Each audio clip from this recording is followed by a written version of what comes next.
I'm JP Tuesday. And I'm Kiki Cannon. As lifelong Disney fans, the work of countless talented Disney creatives have shaped our lives. Now, as the Disney catalog expands, we're taking a journey through film and television to discover if that spark that shaped us as children lives on in adulthood. Does your favorite Disney media still cast that same spell? Join us as we find out. We are Rewatching the Magic. Hi, Kiki. Hi, Tuesday. All right, this will be our Thor Love and Thunder review discussion episode. This will have heavy spoilers. If you have not seen the movie, turn this podcast off and come back when you have seen the movie. We will not hold back on spoilers at all. This is your last chance. Spoilers incoming in 3, 2, 1. I am surprised they actually adapted the cancer storyline. I am angry they actually adapted the cancer storyline. Because the person who went to see the movie with me just had cancer within the last year, and I wouldn't have taken them to see this movie had I known they were going to adapt the cancer storyline. There's the joke about the Targeted by Marvel club that Marvel is just kind of going through and targeting various trauma-related things, you know. It's like, welcome to veterans with PTSD. You're in the Targeted by Marvel club. Oh, do you have dissociative identity disorder? Welcome to the Targeted by Marvel club. Do you have, is various things. And then it's like, oh, well, hi, people, going through chemo or recent cancer patients or whatever. Welcome to the Targeted by Marvel club. It's like there's also that joke that the Marvel Studios logo has just now become a blanket trigger warning. Like, if you got something traumatic in your life, you see that Marvel Studios logo coming up, there's your trigger warning. Speaking of that logo, they added Moon Knight and Miss Marvel to it. Yeah, there's some new people, and we get a funky 80s metal version of the. Oh yeah, that was that of the I like Marvel that. Studios theme, which is kind of nice. I like playing around with the Marvel Studios theme because I like that music. Mm-hmm.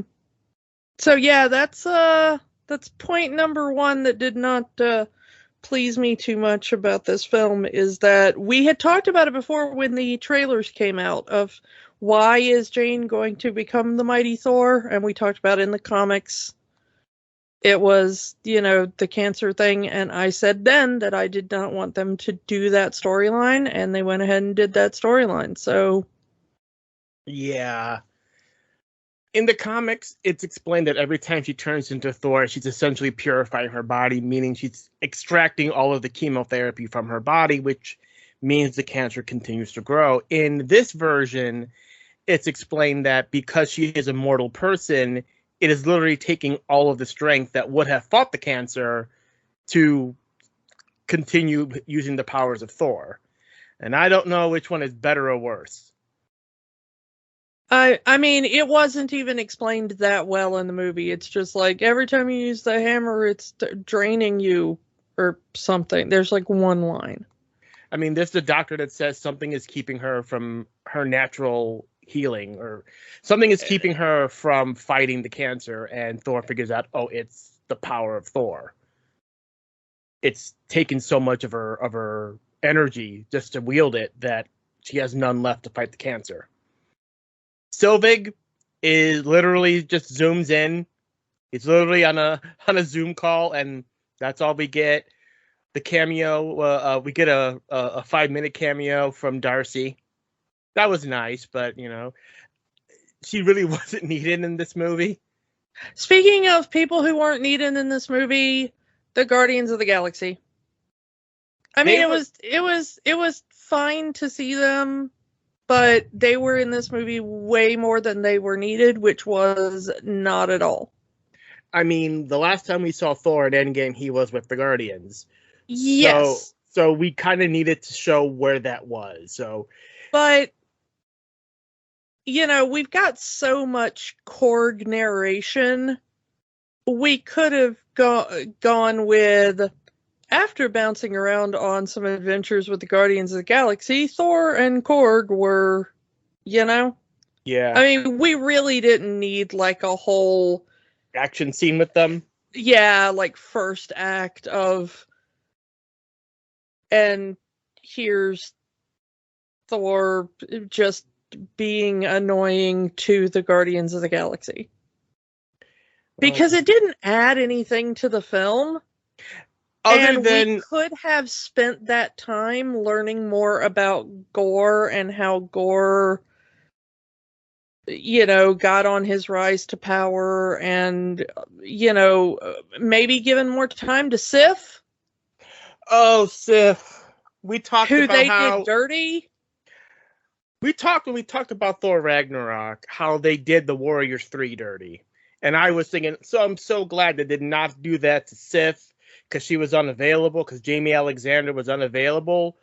Why could Jamie Alexander not be? I wish Jamie Alexander was not available. Yeah, don't we wish Jamie Alexander had another TV show to be unavailable for this movie? They do her so dirty in this movie. No explanation of where she's been. No explanation of anything. She just shows up with a distress call saying, "Help me, Thor, help me." And then he goes to her. It's like, well, at least they didn't kill her off, so maybe Wakanda can make her another arm. I mean, Taika, did Taika watch any of the previous two movies? Because that's not how Sif talks in the other two movies. I mean, maybe she had come back to New Asgard at one point, because kind of all of the Asgardians who have been hanging out on New Asgard have gone really local. Yeah, I mean, did you notice that? Like, all of the Asgardians have just super assimilated into Earth. They're all wearing Earth clothes. They're all having Earth dialects, Earth slang. Axel has accumulated to Earth music. Yeah, we'll get to Axel in a minute, but I want to finish ranting on Sif here, because. But so I kind of wonder if, like, wherever Sif has been, because the last time we really properly saw Sif, as in she got a storyline, was in S.H.I.E.L.D. And so she might have been, like, just secretly hanging out with some of those guys and doing missions. There might have been like a sword thing that she was doing, so she may have just been hanging out with humans a bunch. I'm just thinking that they kind of dumbed her down in her dialogue. I wanted to die in battle on the battlefield. It's like, you're making her talk like Hemsworth Thor and not like Sif. Yeah. And it's like, they do her so dirty. I mean, it may have just been because we haven't seen her in the context of the Taika films. Maybe, but I feel like they feel just like, what was the point of having her? Because they wasted her in this movie. Because you could have had, imagine, the badass team of Thor and Valkyrie and Mighty Thor and Sif. You don't even need Thor in that team up. Just let him sit this one out, and we have, like, the, Mighty Thor and Valkyrie and Sif. Or split them up and have two fronts, where one is going to Thor and Korg, go to Omnipotent City. They're going to go to Zeus and begging for help. Meanwhile, the other three are trying to find out where the kids are. Yeah, I mean, it would have been an interesting team up, but Sif is mostly Lady not appearing in this movie. And that's really sad, because that was one of the things we were so excited for when they announced she was coming back. Yeah, one of the strongest warriors on Asgard. We talked about this. Thor, the Warriors 3, Lady Sif, the strongest warriors on Asgard, and 4 of them are treated like chumps in the Taikaverse. I love you, Taika, but you did those 4 dirty. Yeah, and we talked so much in Ragnarok about how, bringing back the character from the previous film to be like, oh, this villain is a real, threat. It just doesn't work. And boy, does it not work here. Yeah. So let's because if you'd have cut out a lot of that part with the Guardians, and I'm not dissing on the Guardians, I like the Guardians films. Mm-hmm. But maybe let the Guardians have the quick cameo, if you even have them there at all. Just CGI in some Rocket and Groot or whatever.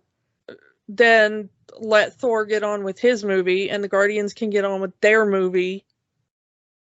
Cut down on the budget some, so you can have more special effects scenes or whatever. And move the story along, and then you can show Gore out there wrecking the 9 realms or whatever he's doing to some other gods, and that'll set him up as a villain rather than just Sif lying there with one arm on the battlefield screaming, oh, I want to die in battle, and talking about whether or not that's going to get her into Valhalla. Her arm's in Valhalla, though. Yeah, maybe that arm's in Valhalla. We don't know. Did it turn into gold dust and sprinkle away and join the Force? We don't know. Yeah, Gore's story. Let's kind of get into Gore for a minute. Gore, more or less accurate representation of his story. They cut his family down to just one daughter. I mean, presumably he had more family that had died before that. But we only see the daughter on screen. But yeah, it's the loss of the daughter, the final member of his family, if you want to go there, that really breaks him. And he goes to his god. Are we sure which god it is? According to Wikipedia. It's Rapu, yeah. Yeah. So he goes to his god. He tells him what's going on. The land is barren. There's no life. There's no food. There's no water. Please help us. And Rapu just says, yeah, TS, buddy. I'll just create more minions and more worshippers, and you'll be replaced. When we first talked about Gore's story before, the gods tend to be dicks, and this is definitely a dickish god. Yeah, which kind of all of them are kind of meant to be. There is one moment we get later on with Gore that kind of humanizes him, is when he's with the children later, after he's kidnapped them. He said he's with the children. He points one out and said, you remind me of someone I know. She was brave and she was smart. And you can kind of hear the crack in his voice and almost tears welling out. She loved to draw. This is a man in pain, a man that never got a chance to grieve for the loss of his daughter, who turned that into rage, who took this sword that could kill a god and made it his mission to kill all gods because the gods have forsaken him and the gods are selfish. And you can at least understand Gore's motivation. It's a good setup. I like the way the opening works. I like everything that they do with Gore. I wanted there to be a little bit more of it. It would have been cool if instead of him going out and just being like, oh, I'm going to go out and slaughter the gods, it would have been cool if he'd have started being like the guy who answered the prayers when the gods wouldn't. Like if he had started, because it talks about the sword corrupting people. Mm-hmm. Because he's like, well, right as he kills his god, they said, well, now you're cursed. And he says, well, it doesn't feel like a curse to me. It would have been cool if they'd have shown like a buildup, of like him showing up in places where there's like apocalypses or famines or whatever, and people are crying out to their gods or whatever. And he goes and slays the gods of those people for like, why aren't you helping? And they're just there having like parties or whatever. Like what? Like gods that are acting like his own god did. Like what? Like, why are we supposed to help? And he'd be like, okay, whatever. Death now. And then it just like, as it goes on, he just is like, what? Our people are doing fine. And he's like, yeah, but you're still gods, Yeah. It would have been kind of awesome to see him devolve from like cutting down gods who are actively being awful to their people to just, like the Asgardians, like, not to rag on any, pagans there who follow the Norse pantheon, but, in modern times right now, they don't have that many believers or whatever, so there are not like large swaths of people following the Norse gods, comparatively on Earth. Maybe there are on other planets or whatever, and they're being awful to them. But it's like, if he showed up on Asgard and he'd be like, you're doing your followers, and they're like, what followers? Most of them died out thousands of years ago. We're just kind of a bunch of aliens sitting around here, And, you could say the same thing for some of the other pantheons they deal with, like Zeus and stuff. It's like there are Hellenic reconstructionists running around there, but they're not like huge. It's kind of interesting, though. It would have been interesting to get more of that in there and show like the corruption of the weapon in Gor's life. But really the only thing that they do with the corruption of the weapon is that like once the weapon breaks, he dies. Like, oh. I mean, it's they fast forward that corruption. It's almost instant. He said, because you get that whispering voice, find the Bifrost, get to eternity, and all gods must die. And it's just, the corruption is instant. And I think you're right. If they had slowed down, if they had spent a little bit more time through, like you said, having him go after the gods that are neglecting their people, and then just going after gods in general, slowly corrupting him. Yeah, this is much more of a mustache twirling villain. Like you feel sorry for him at the beginning, and then immediately he's like, he immediately loses the plot. Yeah, immediately he's like, I'm gonna kill this one guy that did my people dirty. Now I'm gonna kill all gods everywhere. And it's like, well, I don't know. Have you met all gods everywhere? There might be a good one. I mean, it's just like he doesn't even entertain the thought that like maybe you just got the crappy god. I don't know. And I get the whole he's slowly dying because the sword is corrupting, and because they wanted to have a mirror to Jane.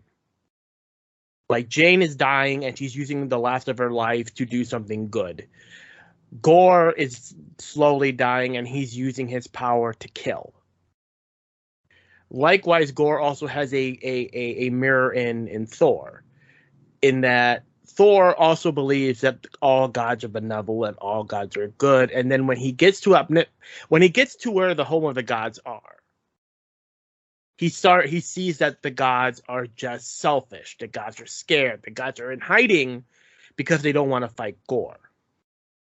This is honestly, I gotta say, Zeus in Omnipotent City is what everybody thought or tries to pretend what Loki masquerading as Odin was in Ragnarok. The party guy, the the guy who's They're neglecting like, his... well, you're not invited to the orgy. Everybody sit around and eat grapes. Here's my, entrance. Everybody bow down before me. And it's like, this is what everybody tries to pretend that scene was, and it wasn't. Because we talked about that in Ragnarok, about how, like, we hear, like, everything's going to crap and you're not doing anything about it, but we never actually see it. In this movie, we see it. Like, here's the guy that can do something about it. He's ignoring it. He doesn't care. It's not going to affect me. I'm just going to stand around while everybody praises me, and we're going to have an orgy. I mean, I'm sure in that other situation there were orgies going on. Let's not kid ourselves. But, here it's made more explicit, It's like, this is what everybody wants to assume that other situation was, that we're never actually shown. So, Zeus really is the horrible ruler that everybody assumed Loki would be in that situation. Which I kind of like. And it shows that, when Thor actually throws that lightning bolt right through Zeus, he deserves it. Oh, yeah. No, that's... Yeah. Totally. I mean, Zeus tried to kill Korg. Come on. Yeah. Why did he not do that? Good thing his head survived. Yeah. The only thing that's sentient on a Cronin is its mouth, which I can respect.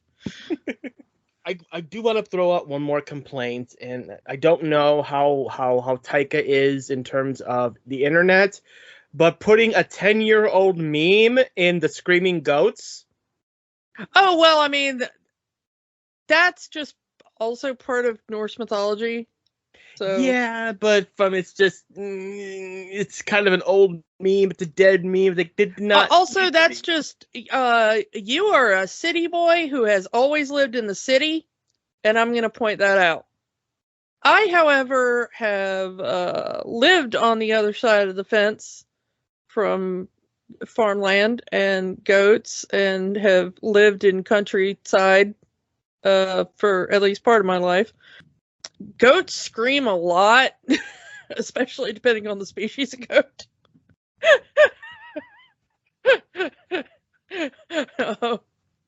So, I know that that's like a meme on the internet for people who have never lived near goats, but if you've ever spent any time near goats, they scream so much. Farm animals are noisy, y'all. I'm just gonna say that. So, yeah, okay. I found the goats hilarious. I'm just gonna say that. We get let's go through that quick little backstory of the relationship between Thor and Jane and how it ended. It's just, it starts out nice, and then their real lives kind of get in the way. Thor being an Avenger and Jane being a scientist is just, it breaks. And Thor, it's 2 dishes. You can wash 2 dishes. So yeah, there's an interesting thing of they did some shorts about called Team Thor when they did Ragnarok, and they were just little comedy throwaway shorts, but interestingly they are relevant here in that Thor during the events of Civil War gets a roommate on Daryl, Earth. yeah. Daryl, who actually appears in this movie as well. So these things are canon now. These things are actually canon to these little shorts that you can find on Disney Plus. But because his roommate is seen as a new Asgard tour guide, he's the one talking about Mjolnir, and everything being immovable and just being under glass there when Jane shows up in New Asgard. That's Daryl, Thor's old roommate from Australia. But in there, his roommate has the same problem of Thor will not do housework. He wants to get a servant because he's a prince and he's never done anything for himself. Interestingly, it's the same thing with Jane. Jane goes, it's 2 plates. You can wash 2 plates. But it is kind of the same thing. He's a prince. He's never done anything. He's always had servants. And Jane's just like a normal chick who's gone through grad school and, all that kind of stuff. She doesn't have time for this, Thor. So it's weird that that's now canon, and also fascinatingly appropriate to the breakup between Thor and Jane. Yeah. And unwillingly, Thor puts an enchantment on Mjolnir. It's like, protect Jane. And it's like very similar. And we see that same symbol when Odin put the original enchantment on Mjolnir the first time around. So unknowingly, Thor has the power to grant someone else his power. Thor has the ability to grant someone else his power, an ability that he does use willingly right before the final battle. Yeah, when he grants it to the children. And it's fascinating that he accidentally puts that enchantment on Mjolnir. And the film shows him having these weapons that are made out of Uru have some kind of limited sentience. Yeah. Because we see Mjolnir and Stormbreaker both reacting to him in a semi-sentient sort of way. Stormbreaker's jealous. Yeah, which was a very funny gag, and I laughed at it every time. I like he's reaching out for Mjolnir, and then just comes Stormbreaker kind of sliding in. Yeah. Hey, buddy, I was just calling for you. Yeah, that's what I was doing. How are you? We had spent a long time in discussion wondering how they were going to reforge Mjolnir, and it turns out they don't. It just does it on its own off camera. We don't get to see that, and I felt cheated. Blu-ray bonus deleted scenes, I bet. I'm not even sure we're gonna get that, because she just kind of hand waves it in her talk. He was like, hey, how did Mjolnir happen? And she was like, oh yeah, it was just the weirdest thing. I kind of wandered up to it and it started swirling around, and then boom, hammer. I don't know either. So I guess that enchantment must really be a strong thing. I don't know. Yeah, but it gives Mjolnir a new ability, kind of becoming kind of Uru bullets. Which I like. Honestly, I think reforged Mjolnir is way cooler, because it's got that ability to break apart and target multiple enemies, and that's awesome. That is really cool. And then it's also the handle, and the bit that's still attached to the handle becomes its own weapon. And then it's got all these multiple projectiles flying around. That, whoever came up with that, brilliant. Give that person a bonus. That's wonderful. Love that. But I feel like there needed to be a little bit more earned in the how did we reforge Mjolnir.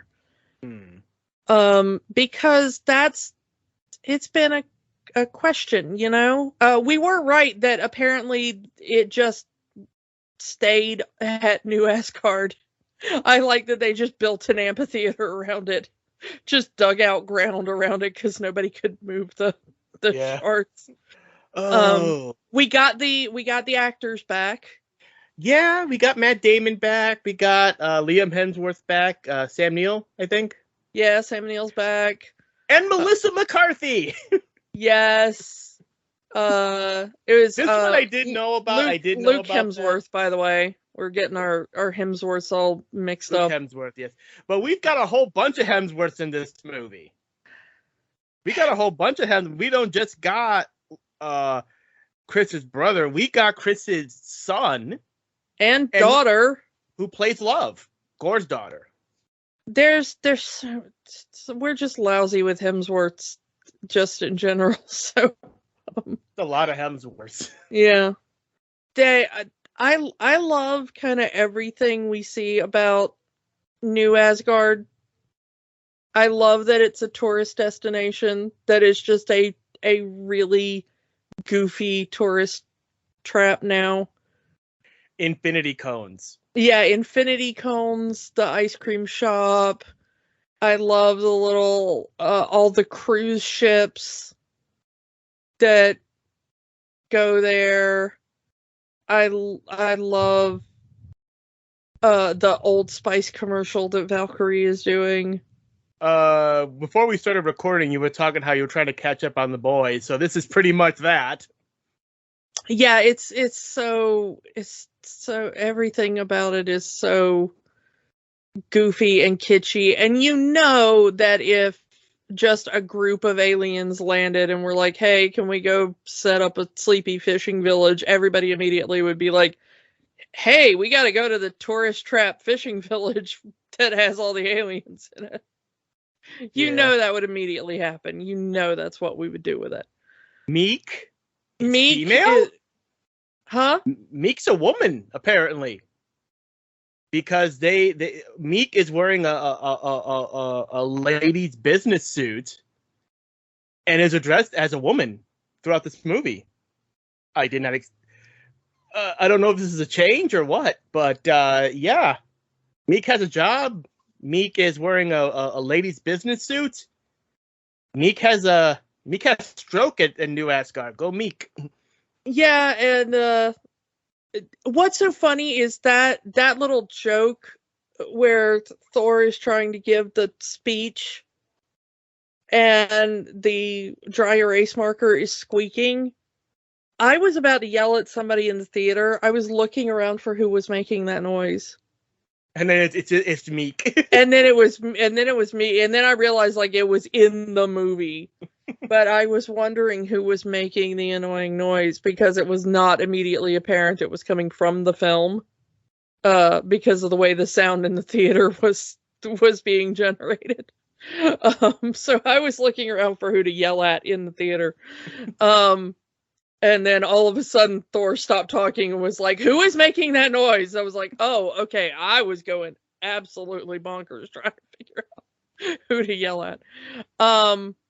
Also, Thor, you're a douche. You are not king here. Stop trying to give inspirational speeches. The thing in that moment is to be like, Asgard, listen up to your king. But it seems Valkyrie. Yeah. Like, that's what you do. You don't just wander in swinging big cape and be like, Asgard, listen up, for I am Thor. Like, no, you're like, everybody shut up. Valkyrie, did you have something you were trying to say? That's how you do that. It's also really weird in that it doesn't seem that the Asgardians kind of respect Valkyrie since they're all talking over her, but it's the moment Thor opens his mouth, everyone shuts up. Having been in group situations like that, and sometimes being the person with the loudest voice in the room, sometimes the person who is the leader in the room does not have the loudest voice. And I do medieval reenactment, and I am a herald. I am the person with the loudest voice in the room. That is the job of a herald. You are the medieval bullhorn. Okay? Sometimes the people who are in charge, elected to be in charge, don't have the voice that carries the farthest. I have a voice that carries really far. So my job is to shout, get everybody to shut up, and then you listen to the person who's actually in charge. Okay? Let's face it. Tessa Thompson, awesome. Chris Hemsworth, louder voice. Okay? Yeah. So when everybody's got high, let's just put that in a real world scenario. Everybody's really freaked out. Their kids have been kidnapped. You've got a person whose voice does not carry very loud. You've got somebody with a very loud, deep, resonant voice screaming. You're at least going to stop. Mm-hmm. Now, yeah, I get it. He's got superpowers and everything, but they're all Asgardians. They've all kind of got superpowers and whatever in the context of this world. All right? He just happens to be a guy with a loud, deep, resonant voice. Mm-hmm. So the thing to do in that situation is everybody shut up. Please listen to the person in charge. But what he does is, everybody shut up. I am now putting myself in charge. Remember, Thor, god of bad ideas. And he proves it over and over again in this movie. Oh my goodness, does he prove it over and over and over again in this movie. Because they keep saying it. He keeps going like, I have a plan. And they're like, do you really though? And he's like, no, not really though. But I'll think of one on the way. And they're like, are you really though? And he's like, no, but I'll probably just smash something with my weapon when I get there. And they're like, yeah, that sounds more like you. We get a little bit of retconning with Korg. Because in the previous film, he said he has his mom and his boyfriend and her boyfriend, which he hates. This one, he talks about having two fathers.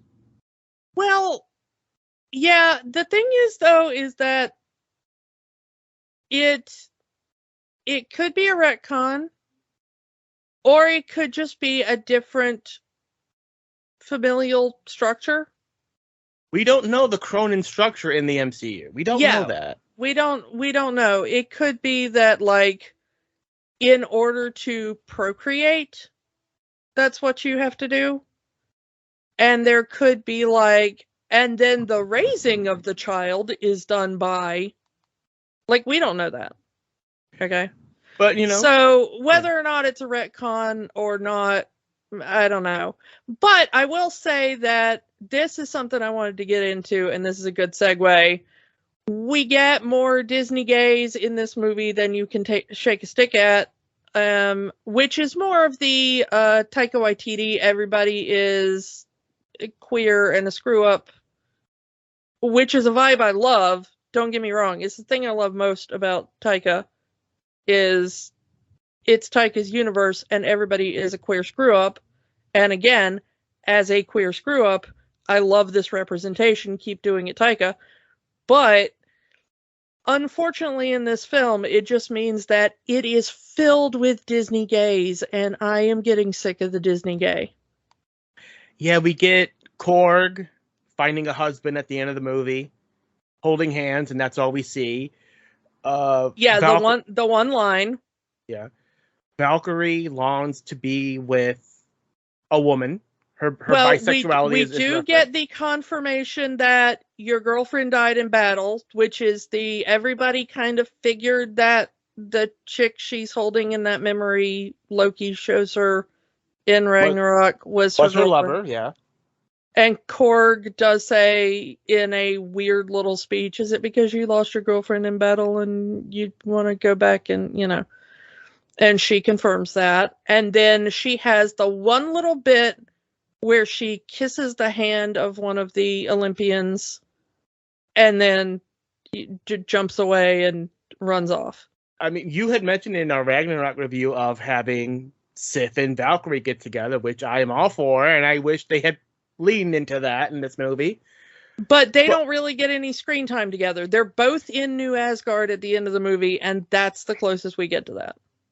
I think the fan demand is going to want her with freaking Carol. It's going to want who with Carol? Valkyrie. Oh, I mean, I don't know. I don't see there being any chemistry there if we ever really get them together. Give Valkyrie a girlfriend. Yeah, I mean, it would be nice. We also get two women who welcome a child back to New Asgard, and they're hugging each other, and they hug a child. So they seem like the mothers of the child. But they get no lines, and they're just in the background in all of the families welcoming the children home. 2 seconds that can easily edit it out for... Or it could just be, oh, look at those women who are happy to see a child back. Because they literally don't do anything. They are two women standing near each other. It could be like, look at that woman who's welcoming her child back, and her sister who is standing near her, who is happy to see her niece or nephew come home. I mean, it's literally that. So it's read into it whatever you wish to read into it, which is kind of the point of the Disney gay at this point. But, there are several moments like that. I really expected at one point during that Korg bit at the beginning where he was like, Thor was, Thor got around in his life. Yeah. I really expected there to be a man in that sequence. And I kind of would put money down that we're going to find out that there was something cut from that sequence. Wouldn't doubt it. Because when it's talking about, like, he met a pirate woman on a pirate ship and everything and all, it feels like there was something cut and then it goes abruptly to, but the great love of his life was a woman from Midgard. And I kind of really want to bet that there was like a suggestion that at one point Thor had a male lover in that sequence, at least one. Whether or not it was filmed, I don't know, but I kind of want to say, like, at least there had to have been discussions, because it just feels like something Taika would have put in there, and it feels like such an abruptly, weirdly edited sequence. As honestly, do so many sequences in this film. Did this film feel weirdly edited to you? This is one of the shortest Marvel movies. This is under 2 hours. Just under 2 hours. But I'm not talking about the length of the film. I'm talking about individual sequences feel bizarrely edited to me. I was getting to that. I think it's because they probably had to cut this down a lot. And because they had to cut this down, we don't know how many scenes were shortened. This could have been another 2.5 hour, 3 hour movie that they had to condense. So the odd pacing of certain scenes. No. The original, I can tell you, Taika has said the original cut of the film, the way he originally did it, was almost 4 hours. So it's not that some scenes were cut. It's like half a film was cut. There are entire planets that were cut from the film. There are entire storylines, apparently, that were cut from the film. I think the Grand Master, I heard, was going to have a the Grand Master and Peter Dinklage's dwarf forger character that made Stormbreaker. Lena Headey from Game of Thrones. That played Cersei in Game of Thrones. She was supposed to be in this film, but every one of her scenes were removed. The thing is, though, is that some of the stuff that got left in the film was just confusing in the way it ended up in the film. There was one point where I thought that I had like an episode in the theater, and I actually had to ask afterwards, like, did I miss part of the movie? And I had to get somebody to confirm for me that that's the way the movie played, because there's the bit where they're in the shadow realm or whatever confronting Gore, and they're all being restrained by shadow tentacles, and Gore is screaming, call the axe back, and I needed to open the Bifrost. And he's torturing Valkyrie and Jane. And finally Thor summons the axe. And then all of a sudden, all three of them are free from the tentacles. They're all standing in different places on the surface of the little moon thing. And Gore is standing very far away from Thor, holding the sword, and they're doing the, like, Bruce Lee, hey, come get some little hand gesture, getting ready for a battle. And there's no little shadow tentacle monsters anymore. There's no, like, they were inside and now they're outside. Or like maybe they were under the surface and now they're on the surface. Like they're in a completely different location is what I'm saying. Yeah, they were all restrained in tentacles. Now they're not. They had their weapons taken away from them. Now they all have their weapons in their hands. Gore was right next to Thor. Now he's like 20 feet away. I do not know what happened. It's something got cut. Yeah. And I do not know what happened. And I had to ask somebody, like, did my brain glitch? Like, was I missing time, or is that the way the film was edited? Because honestly, I did not know. I was kind of creeped out by that moment because I was like, that cannot be the way that scene was edited, but it was. Yeah. I don't know. Maybe we'll get. I doubt. I'm going to say. I'm going to be real. I doubt we're going to get whatever the 2 hours that was missing. We might get at most 30 minutes in deleted scenes. But I don't know. It feels like so much got cut from this movie. But we'll see what. But the thing is that while it's a beautiful looking film, I mean, really, like the way that they used colors, especially in the shadow realm or whatever, the way that they like removed colors except for little tiny bits, which almost to me felt like they were ragging on DC films. Like, look, we can remove colors too, except it's going to look awesome in our film and it's going to look awful in yours. And I do like that, when Jane uses Mjolnir as a flashlight, the colors come back around her, just around, because she gets just the light of Mjolnir is bringing the color back around her.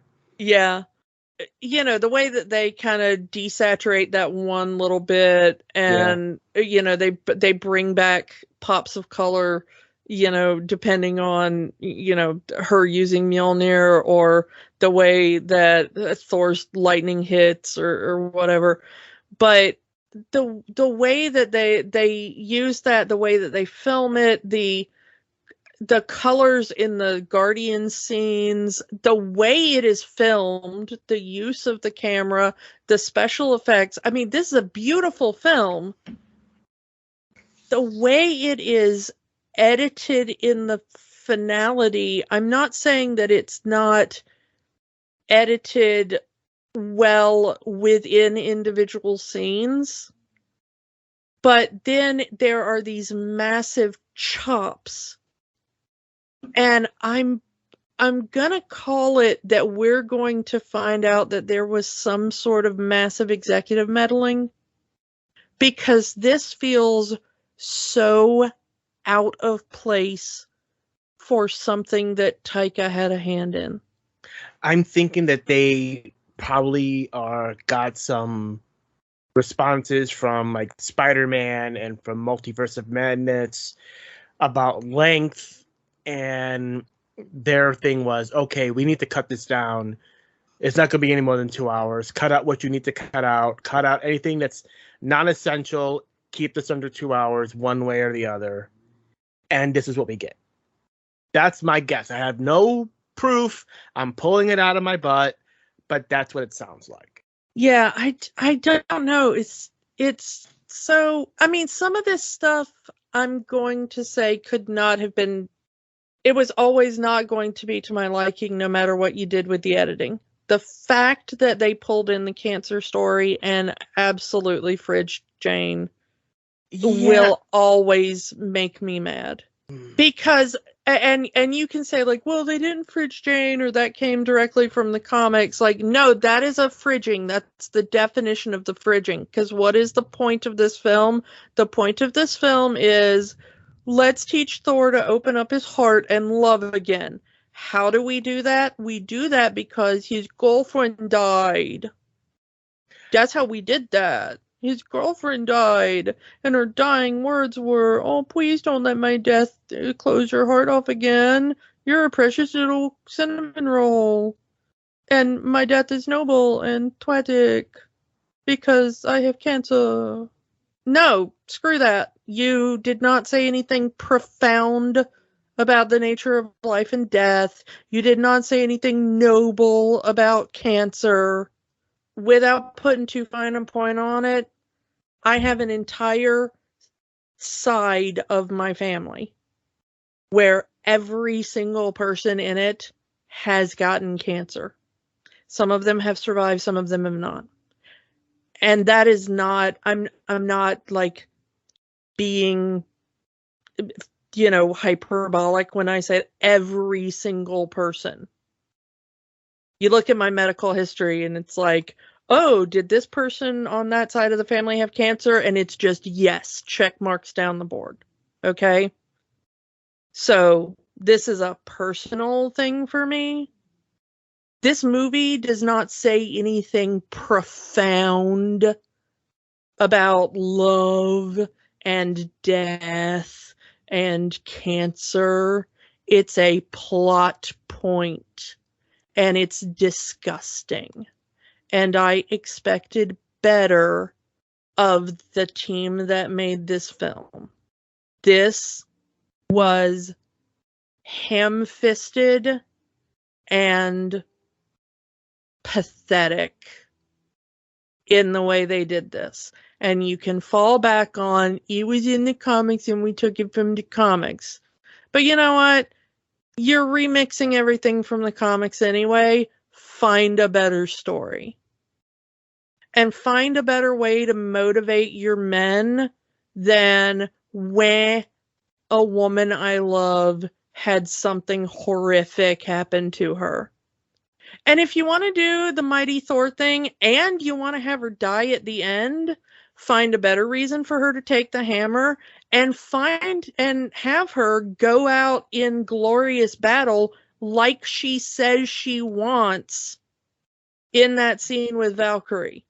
You know how her and Valkyrie are talking after she smashes the sink, and both of them are like, hey, you know what we want more than anything else in life? To go out in glorious battle. And you know what? I kind of liked that scene because there are thousands of scenes in cinema where men have that same, like, you know what I want? I want to go out in, like, a blaze of gunfire, taking down my enemies. And everybody freaking loves those scenes. And it was actually kind of awesome to get two women going, you know what? All this bureaucracy and illness and boring day-to-day life crap is not really my jam. And I'd rather go out fighting a supervillain. If I'm going to go, let me go out doing something noble for the cause. That was actually a really cool scene. I liked it, and I would have rather liked it if they had let Jane go out like that. It would have at least redeemed some part of the awful cancer storyline. But no, they have her, like, use up the last of her energy and then succumb to the cancer in Thor's arms so that Thor can have his great thing about, I choose love and whatever, so that Thor can be the one with the plot. And Jane is just the action figure he's holding as a prop while he has his great revelation. She destroyed the sword. Yeah. Honestly, if she wasn't there, do we really think that Thor couldn't have called down like a bolt of lightning and destroyed it himself? Maybe. The point is the way that final scene is kind of set up. The other thing that really pisses me off is, he gets the girl that, like, okay, here's the daughter you have to raise now. For some reason, she's got superpowers. I don't know why she has superpowers. She was born from eternity. She was born from eternity, so she has powers. Sure, why not? That doesn't make any sense, but let's go with that. It's not explained in the movie. She just has glowy eyes at the end of the movie. Okay. What I'm saying is, if you're going to put that in the movie, put that in the movie. At least one line. They did. Gore said she was born from eternity, and eternity is a omnipotent being. It's not explained much in the movie, but eternity can give power and wishes, and in the comics, eternity is the physical representation of the universe. So it looks like a watcher in this. So I was like, so he went and made a wish from a watcher. Because it's not explained in the film, whatever, I hate to say it, but I know a lot about Marvel Comics. I do not know everything about Marvel Comics. I took somebody with me to this film who has read Marvel Comics, but not since like the 60s. Okay. So like a fan of Thor in the 60s, all right? So they got to remember that most of the people who see this film, their entire concept of what's going on here will only be the film. And us as geeks will be like, yeah, but in the comics, like 80% of the people who watch this film will only know what happened in the film. So you got to explain it in the film. You got to understand that. You got to explain it in the film because we're the outliers. Mm-hmm. We want to believe that we're the target audience. We're not. You got to explain it in the film. Sorry. But the other thing that really angered me as far as Thor's character is, he's got the little girl and there's the cute scene at the end where he's like getting her ready and you think he's getting her ready to go off to school, but they're really getting ready for battle. And he's tying her shoe and he's like, I'm going to tell you what my mother told me. If you see someone getting bullied, you got to stand up for them. Really? Is that what Frigga taught you every day before you got up and bullied your adopted brother? Your adopted brother who, like, one of the last times you saw him, you put an electrocution tag into his neck, turned it up to full, and just left him there to die as you got on a ship to go back home and fight your sister? Is that what Frigga taught you, Thor? To stand up for people who were bullied, Thor? Before you went and played Get Help, Thor, with your brother who you bullied, Thor?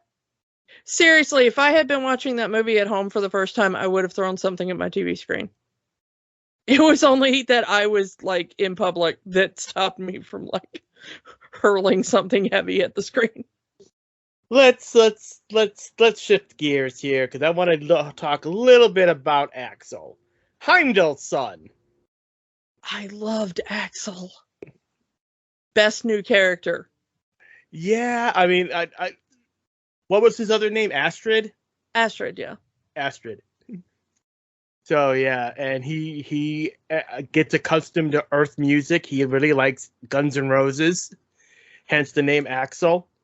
I did like that little bit of Thor, hey, your father taught me how to use his power and I'm going to teach you how to use it. But yeah, Axel's kind of a really cool character and I kind of want to see more of his character. Where they go from here. And the fact that he's now training under Lady Sif is kind of cool. Yeah, and that he inherited his father's powers. Powers, yeah. Yeah, that's a little, yeah. So I just want to get on that. So let's wrap this up by let's talk about those post-credit scenes before we head out here. The first one kind of annoyed me because Zeus lived. Well, no, because we had been saying since we saw that Zeus was going to be in this, we wanted Hercules, yeah. Hercules. And we get Hercules at in this post credit scene, as Zeus wants the universe to fear the gods again, and who's playing Hercules but Brett Goldstein from Ted Lasso? Yeah, I had to go look this guy up, and he's apparently British because his entire filmography is just things that were made in Britain or have a lot of British actors. He was apparently in one episode of Doctor Who. So I have apparently seen him in something before now. I am so annoyed because we were looking for a Hercules Thor team up in this film because those always are really awesome in the comics. And we didn't get that. Instead, we get mid-credits scene being like, hey, Hercules might be in the next movie. Like, it would have been cool if after Zeus had said, we're not going to help you, Hercules just steps up and says, I'll help you. Like, he's the only one of the omnipotent city dwellers to step up, but we don't get that. Yeah, because it's not exactly like Hercules and Zeus in mythology have ever made a, This ain't the Disney version. Yeah. The funniest, okay, if you're a classics and mythology nerd, there is one joke that is awesome, which was when Thor says, this is Zeus, he is the god of lightning, and I'm the god of thunder. And I'm the god of thunder, and I took a lot of my stuff from him, and all that kind of stuff, because there has always been a bit of a thing about how much of the Germanic and Norse pantheon might have been inspired by the Greeks and the Romans and coming across the, it's like, because there are some points where it's like, well, which of these came first and who inspired who, and yeah. So yeah, if you're a big classics and mythology nerd, Thor being like, oh man, I love this guy and I took a lot of my stuff from him, that is a joke that like really hits you in the, Yeah. So blink and you'll miss it, but there's a cameo of Zeus's other son, Dionysus. Yeah, there's Dionysus in there. You can see Bast. Bast should have done something. She is the Panther god. She is Black Panther's god. She should have done something. There are a lot of the things. There is a question. Our good friend Adam, who co-hosts the show sometimes, he did point out to me that at one point there is that line where Thor says the thing about, oh look, god of carpentry. Yeah. I laughed at that one, yes. The carpentry god. So if you know. So who might that be? Where we do get the cute little thing about Baal, the god of dumplings, which is a god I could totally be down with worshiping. If you ever want to lure me somewhere, just be like, hey, look, dumplings. Be like, what? Even a Cronin god, hey, nani nani. Yeah, and apparently Taika wrote that little thing, that little song thing. But yeah, there's some, apparently depending on where you look, there are shout outs to various gods from various pantheons, and then they just made some up for various alien races as well. I would have liked Khonshu in there somewhere. Yeah, but the thing is that there's the suggestion that not all gods hang out in Omnipotent City all the time. So the idea that sometimes the gods would go hang out there, some of them just live there all the time now. Some people, pop in and pop out, and apparently some, like Thor, have never been there at all. He wasn't invited. Yeah. Yeah. Let's go to that post-credit scene. We have Jane, who dies in battle, goes to Valhalla and meets Heimdall. We get Idris Elba, little cameo here. Thanks Jane for protecting his son and welcomes her to Valhalla. There have been some people who have apparently Thor was wrong that you have to die in the process of the battle. Yeah, he was wrong in that one, but we are recording this 48 hours after the movie came out. Yeah. So there have already been multiple people who said, "Oh, it should have been Loki." Do you really think that Jane Foster really wants to see Loki as the first being she sees in Valhalla? She doesn't know what happened in Ragnarok. She doesn't know about the heroic turn that Loki's had. All she knows is this guy attacked New York. And the thing is that it would have been funny for Loki to walk up and be like, Jane, welcome to, and then just her punch him again. He'd be like, what the hell? I am trying to welcome you to the glorious afterlife. And you just punch. Seriously? I get why people would want Loki, because they want Loki in the movie. I get it. Yeah. And as we are recording, they are filming the new season of Loki. But I don't think that would have worked in this. It would have been a funny scene, but I don't think that's the scene that they wanted to show. Well, yeah, they wanted to show Heimdall because they had Heimdall's family. I mean, you saw Heimdall's son and his wife throughout the film. As much as the movie suffered from not having Loki in it, it's better that it didn't in the way that I mean they had the stock footage of course with the funny joke of he lost his brother and then he lost his brother again and his brother died again. And the tattoo.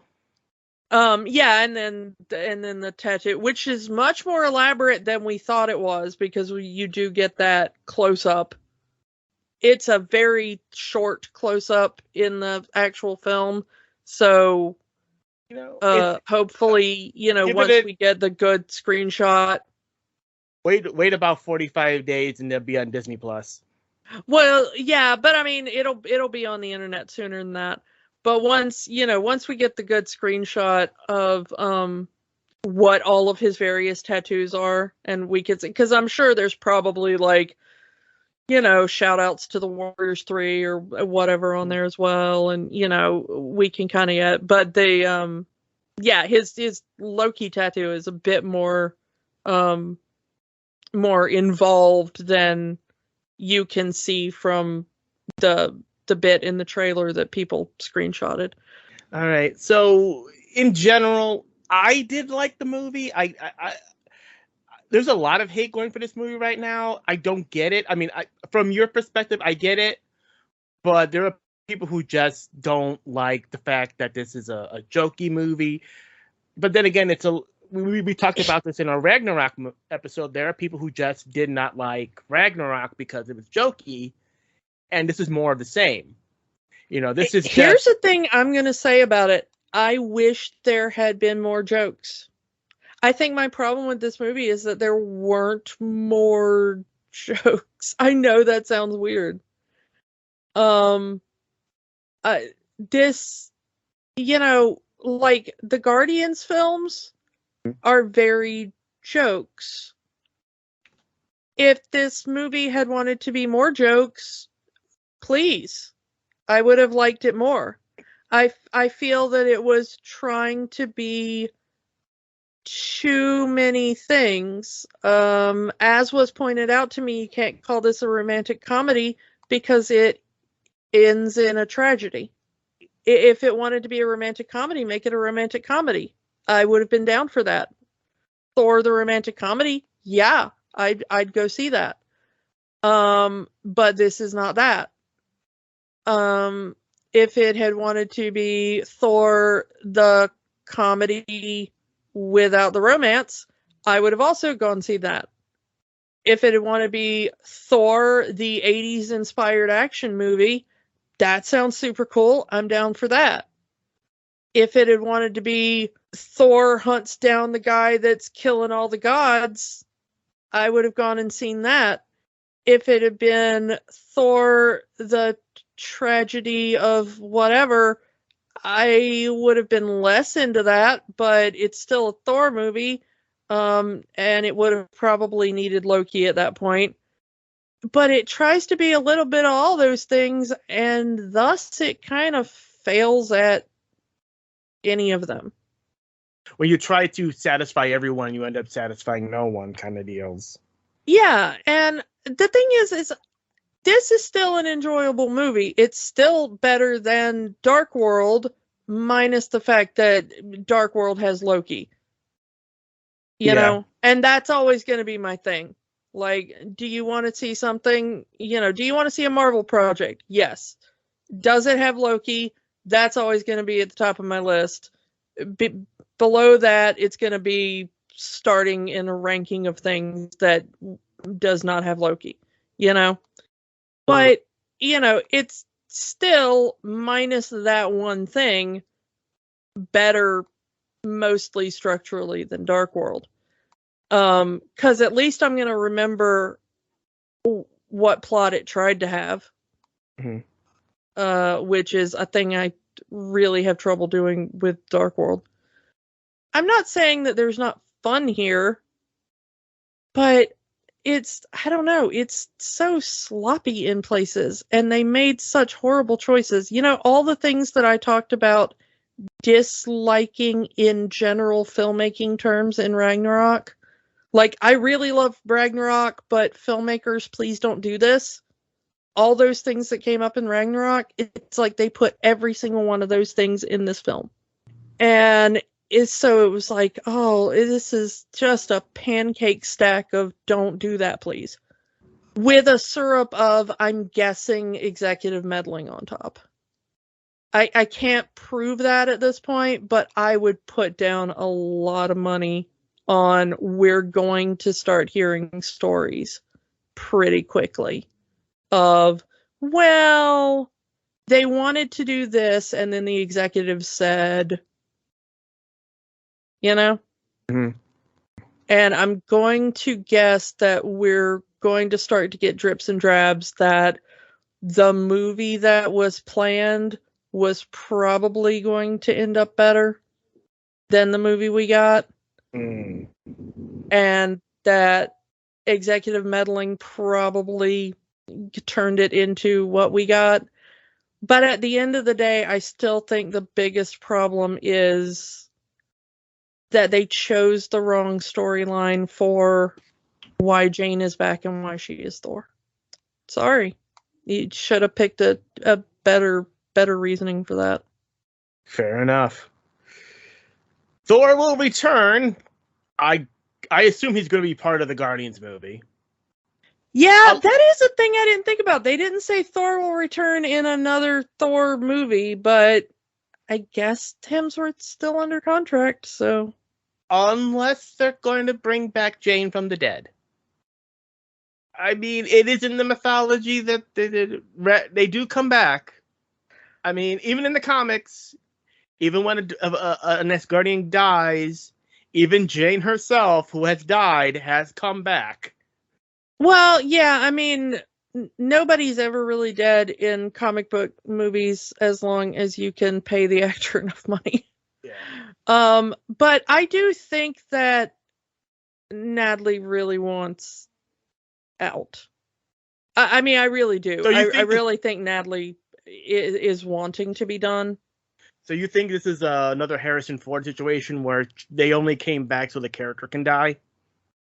I'm thinking maybe so. I really do think that after what happened in Dark World, that she only came back to work with Taika.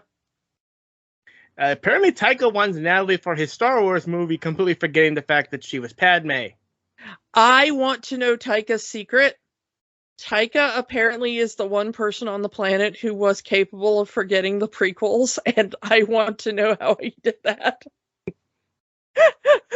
Because apparently when that conversation went down, he asked Natalie if she'd ever wanted to be in a Star Wars movie. She reminded him that she was in 3 of them, and he was like, oh yeah, I forgot about those. And now I want to know how this absolute baller of a man managed to forget the prequels. Please tell me your secret, you stone cold master of memory.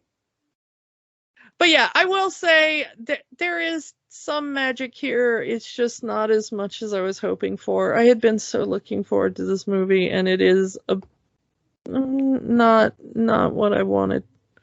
That is our thoughts on Thor: Love and Thunder. The next full episode will be up in a few days. And that is going to be our episode on Sister Act. And come back for that, and we will talk to you all next time. Bye. Bye. If you want to help the fight for human rights in the U.S., the American Civil Liberties Union works to protect constitutional rights for all Americans. Their website is aclu.org. If you need reproductive services in the U.S. or wish to donate to those who do, go to abortionfunds.org for more info. The battle isn't over until the last person surrenders. The fight continues. Don't let the magic stop here. Join our conversation online on Facebook at Rewatching the Magic, Twitter at Rewatch the Magic, and of course, new episodes every week at rewatchingthemagic.podbean.com. Remember, the magic is for everyone. It only stops if you let it.